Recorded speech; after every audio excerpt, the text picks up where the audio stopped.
आपका कोई भी चीज़, कहीं भी कोई भी बीज लगाया गया है, वो कभी ना कभी तो फल देगा।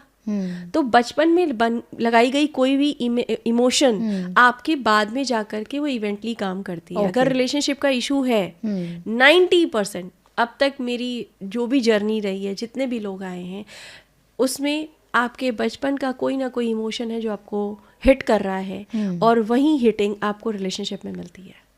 अच्छा, it's not about to partner, it's about to your energy. Okay, कोई एग्जांपल?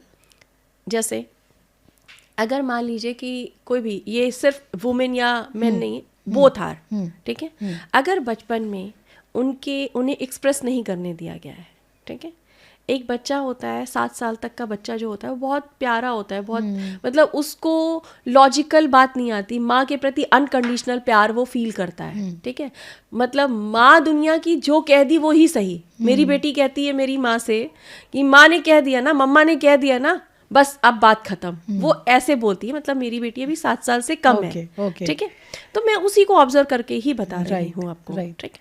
अब अगर कोई बच्चा उस एज में जब छोटा है कुछ एक्सप्रेस करना चाह रहा है, उसको आप रोक रहे हो, तो आप उसको क्या हुआ, अनएक्सप्रेस फीलिंग आई, अनएक्सप्रेस। अच्छा, कि चुप हो जाओ, कम बोलो, चुप हो जाओ, कम बोलो, तुम बहुत कितना तेज बोलते हो। मेरी लड़की बहुत तेज बोलती है, मैं उसे कभी नहीं बोलती धीमे बोलो।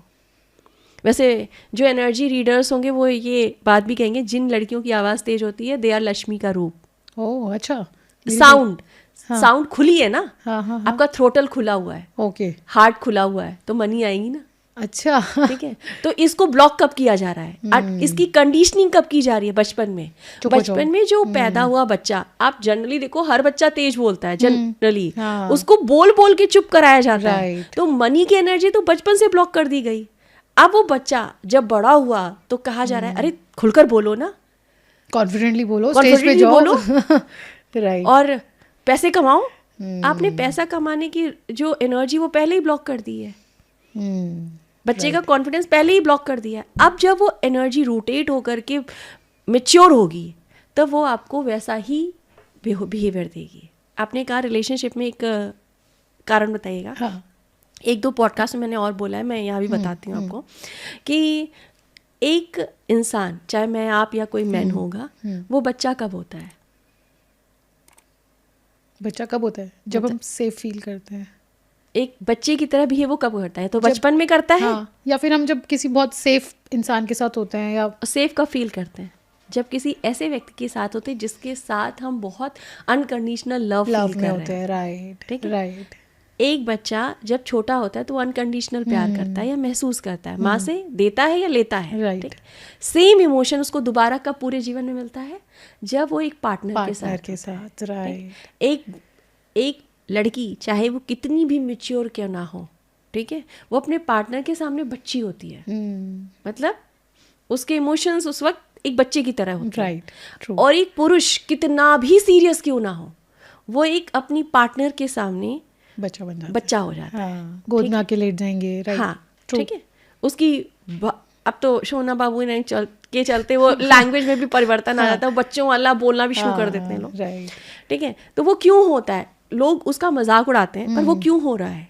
क्योंकि प्यार अगर ट्रू है तो वो इमोशंस भी ट्रू होंगे, और वो जो जगह है जहाँ पे वो क्रिएट किया गया है वो भी तो वही प्योर होगी जो उस समय हुई है, जो माँ के साथ थी, जो बचपन में हुई है, चाहे वो माँ के साथ हो या किसी के साथ भी हुई हो। जो वो इमोशंस की प्योरिटी है प्यार की, अनकंडीशनल, मतलब उसमें कुछ भी मिलावट नहीं है, वो प्योरिटी कहाँ है? बचपन में। वो कब आ रही है? दोबारा ट्रू लव में। अगर वो वहाँ ब्लॉक है तो यहाँ कभी ट्रू लव आपको नहीं मिलेगा। ओके। आप यहाँ पार्टनर को ब्लेम करते हो कि he she is not doing this, no, he she is not belong this situation, okay. ये जो भी क्रिएट हुआ यहाँ पे नेगेटिवली, इसके लिए कोई जिम्मेदार नहीं है। इसके लिए जिम्मेदार वो बचपन का रूट है, वो बचपन की वो बीज है जो आपने बो दी। तो जिन बच्चों को मारा पीटा जाता है उनका क्या होगा?